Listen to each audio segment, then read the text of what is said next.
வைக்கிற வத்த குழம்பு 3 நாளைக்கு வெளியவே நீங்கள் வச்சு சாப்பிட்லாம். அந்த அளவுக்கு நான் கொதிக்க வச்சு அவ்வளோ பதமாக வச்சுருப்பேன். ஃப்ரிட்ஜிலலாம் வைக்க மாட்டேன். இந்த வத்த குழம்பு நீங்கள் ஒரு ஆள் சாப்பாட்டுக்கு 2 ஸ்பூன் 3 ஸ்பூன் ஊற்றி சாப்பிட்டாவே போதும்.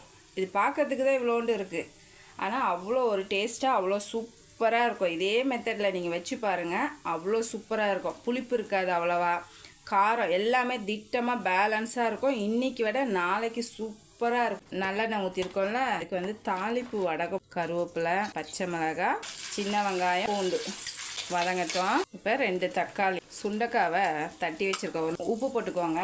நல்லாவே ட்ரை ஆகிடுச்சா, குழம்பு மிளகாத்தூள் ஒரு 1.5 ஸ்பூன், ஒரு 2 செகண்டு. இப்போ புளி தண்ணி ஊற்றிக்கலாம்.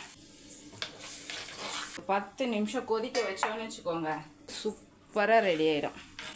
இந்த குழம்பு எனக்கு ரொம்ப பிடிக்கும். நாட்டு சக்கரை ஒரு 1/4 ஸ்பூன் போட்டுக்கோங்க. நல்லா திக்காகிடுச்சு.